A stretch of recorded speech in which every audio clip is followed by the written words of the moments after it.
Hi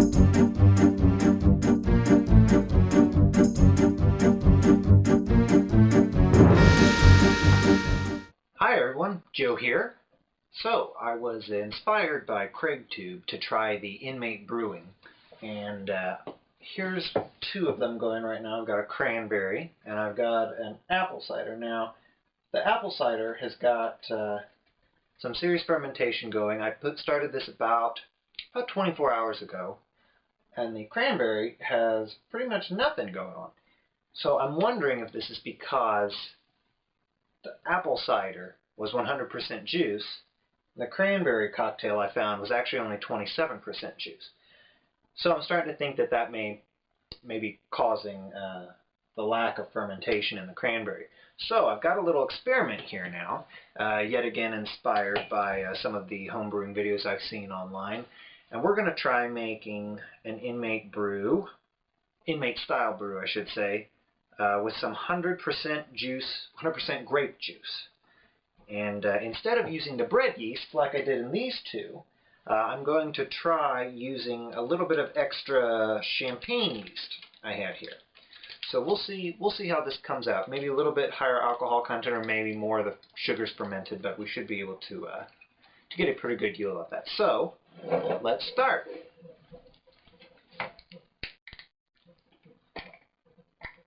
So this is already sterilized, or sanitized I should say. Pour out a little bit more. Okay. We'll put that back on for the time being. As you can see, this is nice and clear, so I'm kind of interested to see how opaque it's going to be after it's done fermenting. So earlier, I wound up creating this mixture, which is about a handful of raisins, and simmered them in water for about 15 minutes. I've been pressing them with this on and off for pretty much the entire duration they were cooking. This is to add some nutrients to the juice that otherwise wouldn't be there. And from what I've heard, this is something that the yeasty beasties like. We all know we want happy yeasty beasties. Alright, so in this goes. I'm actually trying to pull it up out of the juice that I extracted the chunks. We'll give them a squeeze. Like I said, I ended up simmering this for about 15 minutes, so it's nice and sanitized. I kept the lid on it, which was clean too. Okay, so now that that's done, I'm going to squeeze these a little bit more, try to get some more of that juice out.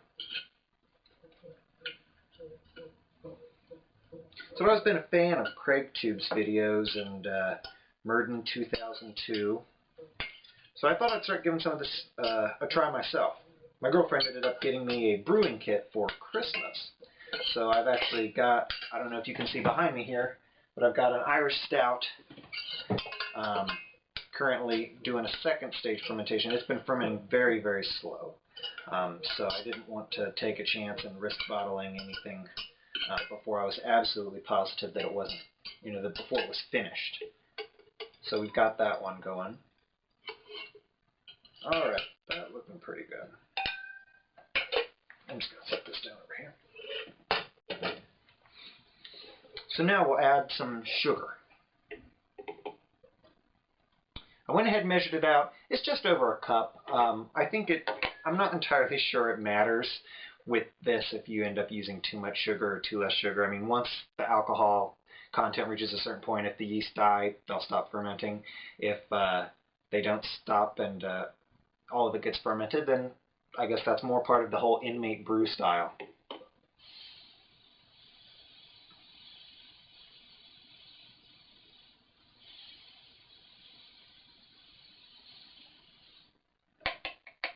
Oh, that's full.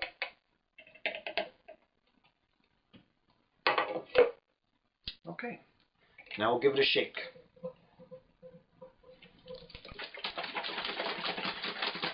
I want to make sure this all gets dissolved.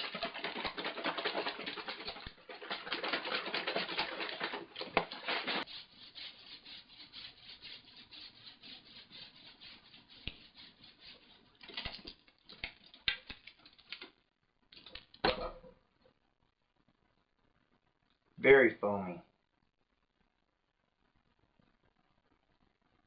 Look at that.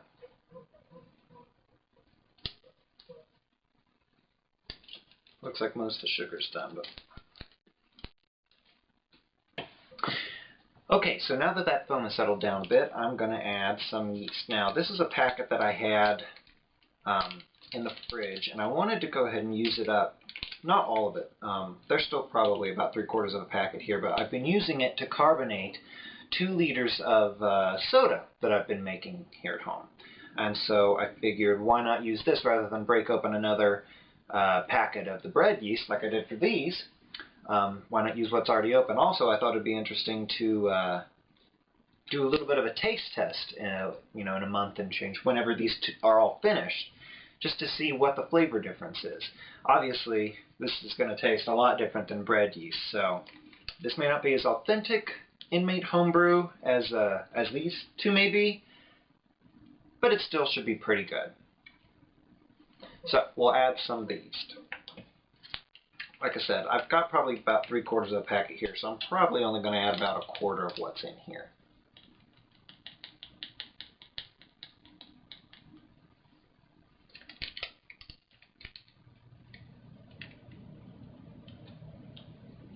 Just a dash more.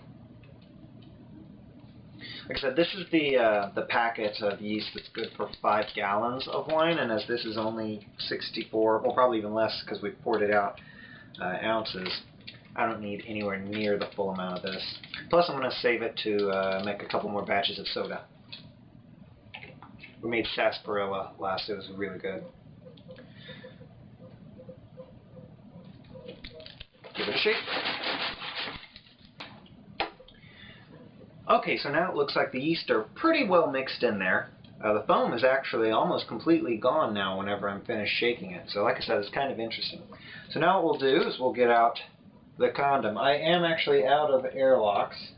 I wanted to try the condom method on these two because I was trying to get as close to Inmate Brew as I could. But this will do the trick. I'll keep the lid just in case I wind up getting another airlock before this is finished, and then I can just switch out the condom for the airlock, drill a hole in this, and put the airlock in it.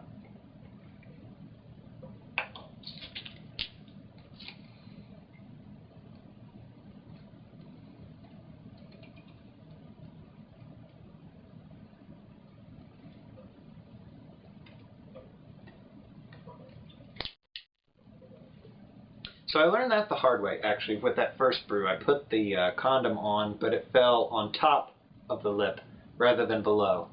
And it was awful trying to get it down there. I actually ended up tearing the condom and had to put a new one on it. So, word of the wise, if you're going to try this, make sure you get it below the rim.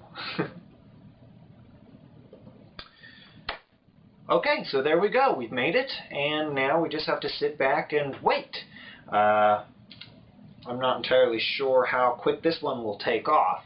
The apple behind me here took off very quickly. Like I said, it was just under 24 hours and the condom was already completely full, so I poked a hole in the end of it, and it actually kept going so quickly that the condom burst, and I had to put another one on this as well. And within about 45 seconds to a minute, it was already completely full, like it is now. I'm going to wait to poke a hole in this one until it begins to fill up just a little bit. And you want to make sure you poke the hole in the very end, not anywhere where it's going to swell, because it will burst. I found that out the hard way. Alright, well, that about does it. Thanks for checking out my video, and I'm sure I will be seeing you soon. Cheers. This is just grape juice, but you get the point.